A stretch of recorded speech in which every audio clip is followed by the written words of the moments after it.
Lions player ratings then for that match against the Waratahs. A little bit of time now to sit back, watch it again, dissect it and reflect on it. And I tell you what, Andy Farrell was frustrated after the game, and watching it again, I mean, in real time, you could see why, but even more so when you watch it again. And either because some players really stepped up and played well and took their chance, or actually, and there's more examples of this, because players didn't take their chance, I think the test team is starting to take shape, although there are a couple of positions in particular where I haven't got the foggiest the way it's going to go. So let me know what you think in the chat down below. I'll be there with you. And give the video a thumbs up, hit subscribe, and all that good stuff. So remember, this is just my opinion. It'd be boring if we all thought the same. And yeah, so let's get into it then. Number 1, Pierre Schumann. He needed a big game. He had a big game. I gave him an 8 out of 10. He munched Taniela Tupou. 10 tackles while he was on the field. Loads and loads of carries. Big performance. Still think he's the 3rd choice loosehead prop. But that is one of the positions that is not a problem for the British and Irish Lions. Ellis Genge came off the bench and again continued where Schumann left off. Loads of energy. And I probably have him ranked at the number 1 loosehead prop. Him and Andrew Porter, don't really mind who starts, who's off the bench. They're both ace. And Pierre Schumann, if one of them goes down, great player to have in your back pocket as well. Hooker, it was a positive day at the office for Luke Cowan-Dickie. Didn't have his best game against Argentina. Big tackle count in this one. Solid line out, which was one of the things that Andy Farrell would have been watching for. And everyone in the game always talks about Luke Cowan-Dickie being a great scrummaging hooker, and they definitely took apart the Waratahs in that particular area. Dan Sheehan, who is the number 1 at hooker, he was solid when he came on. So it's still a straight shootout between Luke Cowan-Dickie and Ronan Kelleher for the bench. Tighthead prop, Finlay Bealham could not have done more. Wasn't even named in the squad. Came as a replacement for Xander Fagerson. He's been Mr. Consistent and really, really good form again. It's going to be so interesting to see whether Andy Farrell does just pick purely on form on the games on this tour, or whether he looks back at form in Six Nations or even further back than that. What was a really positive sign, and I gave Tyg Furlong a 7 as well, is that there were positive signs. There looked like there was a bit of fitness and a bit of mojo coming back, which is just in time, because tighthead prop, one of those positions where you got a little question mark next to it. So the front row overall, I've given 2 8s and 4 7s. Good so far. And it continues in the engine room where Scott Cummings, I thought, had a really strong game. He needed it after he was not at his normal high standards. The line out was very tidy and his engine is huge. He put in so much work. Alongside him in the engine room was James Ryan, who didn't have many of those moments that you kind of catch the eye with.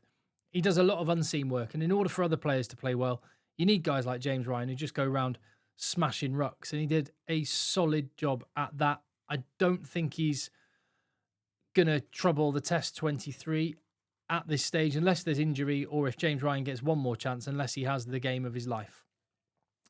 Joe McCarthy, meanwhile, pushing hard for a Test 23 spot and quite possibly that starting spot alongside Maro Itoje in the second row. When he came off the bench, he had a big carry immediately, a half break. And with Joe McCarthy, I don't know, sometimes form can come, form can go. There are some players that just have moments, and he's having moments when he plays at the minute. Whereas, as we go into the back row, Tyg Byrne. I mean, you'll know if you watch the channel how much I rave about Tyg Byrne, how much I love this guy, one of my favourite rugby players. I have to be honest, he's not playing well.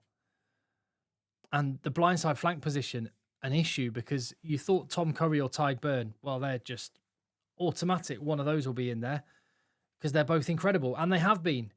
But they're not on this tour so far. So do you go with pedigree and people that you know have done it at the highest level, or do you go for the guys that are playing really well now? And this is in the back row, a real area of strength for the Lions. When you think about the players that aren't even on tour, Rory Darge, Jack Willis, Jack Dempsey, Matt Fagerson, Ben Curry, Sam Underhill, Tom Willis, Ryan Baird, Taulupe Falatau even. There are so many good back rowers that aren't even on tour that you thought it's going to be such a bun fight over who's going to be able to get the test spots.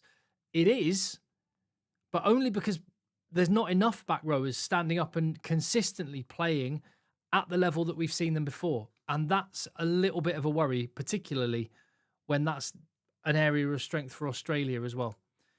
Josh van der Fleer, I gave him a 6.5. Top tackler again. He had 15 in the first half alone. Relentless energy. Didn't see enough support running, and there was nothing really on the carrying or jackling side in this game. Now, that's largely part down to the way that the Lions were playing, and that's not all on Josh van der Fleer. But there you go. That's the score I gave him. Let me know. I mean, that guy is absolutely classy. I would have no hesitation putting him in for the test match because he is elite. But 6.5 in this game. Ben Earl just fractionally better. Would have been an 8 out of 10 had he, once he made some of those great explosive breaks, and there was some lovely moments. He was the top carrier for the Lions. Had he then got the ball away, there was a couple of times where he did the hard bit, made the break, had the gas, had the strength, and then just give that pass, and he could have been man of the match. I think Jack Conan is going to be the man at number 8. Ben Earl didn't do his chances of a spot on the bench any harm. It's going to be a bun fight to get it though. Jack Morgan, relatively quiet when he came on, but credit in the bank from his last performance where he was absolutely immense and man of the match. So, yeah, solid is okay for Jack Morgan, and I think that might get him a place in the 23. I'll come to that at the end of the video. So that is the pack. Alex Mitchell, finally we saw the Alex Mitchell form. He hasn't brought it on tour yet. He did in this one, loads of snipes, getting to the breakdown quickly, ball away fast, scored himself a try. He is the number 2 scrum half. He's not going to trouble Jamison Gibson Park for a starting spot, but he will be on the bench because Ben White only got 9 minutes. And, well, that probably says everything. Fresh on tour. If he was going to be considered, he'd have had more time. 9 minutes. Ben White is the third choice and going to be back up if everyone stays fit. Finn Smith didn't have a great day either. And it was almost like the harder he tried, the more things weren't quite coming off. And I'd say with that performance, I mean, he may get another go. There's 2 more games left, so you never know. With that performance, Finn Smith is not starting the test match. He's now got a battle on his hands to try and get the number 22 jersey if he wants a spot on the bench. I know in Farrell on tour now. Does that change the complexion at all? Or does it mean that Marcus Smith leapfrogs Finn Smith? Because I thought Marcus Smith was really lively when he came on and actually got some time playing in the 10 jersey rather than at fullback. He's not a fullback. He can be used at fullback and he can do a job there. But you have to have, I think you have to have a little bit of time with the whole group getting used to that game plan. Not going to get it on a Lions tour. And so he looked much more comfortable. And like I say, quite lively at fly half when he came on. Blair Kinghorn got better as the game went on. He has a big boot, really good in the air, good counter-attack, decent distribution.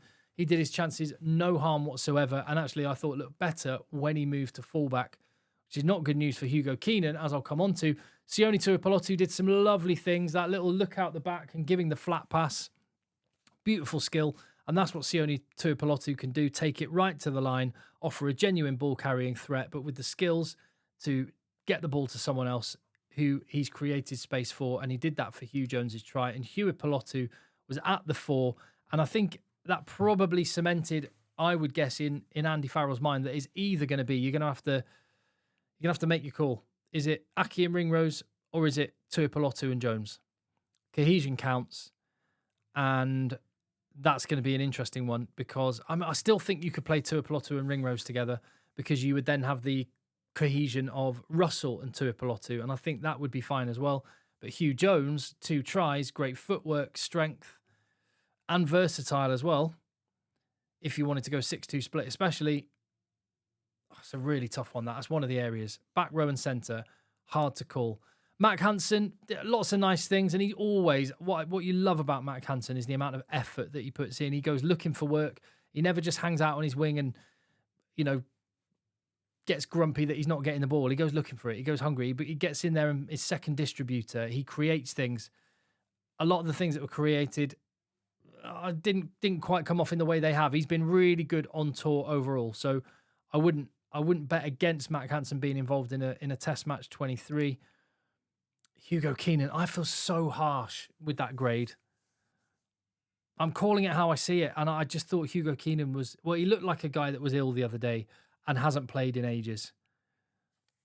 I hope he gets another game because I know how good Hugo Keenan is. I rave about him all the time on the channel. In fact, just to remind you, there was one time, it was during COVID, and I was covering the rugby for BT Sport, and I was over in Dublin a couple of times watching some Champions Cup games with like little or no crowd, and all you could hear was Hugo Keenan talking constantly to the other players. And I just watched Hugo Keenan. He never stops moving. The way he reads the game, his rugby intelligence, the organisation he brings is incredible. He didn't have a great game. Far from it. He was, dare I say it, poor, certainly by his very high standards. So he needs to bounce back big time in the next match if he's going to get a shot. Duan van der Merwe did fine when he came on, solid without being exceptional. And that rounds off the 23. If I had to pick a test match 23 right now, taking that match into account, taking the whole tour into account so far, taking this year into account, and taking the whole body of work of all of the players into account, I think I end up there. I've just noticed I've got Chesham in twice. Tells you everything. That tells you everything about how many times I changed players when I was thinking about this. So let me go through it. Genshi and Furlong. I'm going for pedigree, and I'm not necessarily going on form. The form tight head prop is Finlay Bealham. I've put him out of the matchday 23, and I've got Will Stewart, who was amazing during the Six Nations, best tight head prop in the Six Nations, and Tadhg Furlong. He's been there and done it. One of the few players in this Lions team that has played in Lions series before, and he's been in a couple. I'm going to take that experience into the test match. McCarthy has played himself in alongside Itoje. Conan and Morgan I'm going to have in my back row, and I do want a big bopper at 6. I think the Lions need to not play so much rugby. I think they need to play territory a little bit more. I think they need to go super physical, certainly within the first 40, 50 minutes of the match, because it's test match rugby and that counts. So the Chesham that I've got on the bench, should be Tadhg Beirne. I went and changed my mind between Beirne starting and Chesham starting a lot. I'm keeping Beirne in the squad because of everything he's done before, but he hasn't brought it this test tour, and as a result, he's onto the bench. He could be out of the 23, potentially with Andy Farrell, but he's got lots and lots of credit in the bank. And for me, that does count for something. I've gone for Josh van der Flier, a 5-3 split, Alex Mitchell, Finn Smith, those Northampton pair, and Bundy Aki as a centre, knowing that Hugh Jones could step out to the wing if needed. That's what I've gone for, with Gibson Park, Russell, and 4 Scotsmen in that back line. Russell, Tuipulotu, Jones, and Kinghorn. That spine of the back line, all Scottish, with some classy Irish and Englishmen dotted around it. So here's the thing, though. I did mention Finn Smith has got a battle on his hands to get the 22 shirt, partly because Marcus Smith can cover fullback in an emergency, so he brings that versatility. So that could mean that Marcus Smith goes in. But now Owen Farrell's on tour, and I think this is why Andy Farrell's brought him in. And I'm not saying I don't necessarily think. In fact, I don't think Andy Farrell and Owen Farrell will make the Test 23. But the fact he's there means you could pick him in a 23-man squad and go for a 6-2 split. And with the concerns you might have been having about the back row, having the different options and versatility there might be useful. Again, I've done the 2 Cheshams. That's meant to be Beirne, van der Flier, and Earl. That could be Beirne, van der Flier, and Curry, or take your pick. Could be any of them. Pollock. But you can get away with Mitchell and Farrell, because Farrell could cover 10, could cover 12. If Hugh Jones goes down, Sione Tuipulotu can step out one. If Freeman goes down, Farrell can come in as 12, Tuipulotu 13, and you could put Jones on the wing. In fact, what do you do if there's a fullback goes down? You'd have to properly reorganise things if Kinghorn went down, actually. You'd have to put probably Freeman or Hugh Jones to fullback and bring Farrell into the midfield. So that maybe that's the reason for the 5-3. So it's getting tough. Final chance saloon for a lot of players this Wednesday. We'll get the team tomorrow. Let me know what you think about that and anything else. It's getting very, very real right now, isn't it? I'll see you on the next one.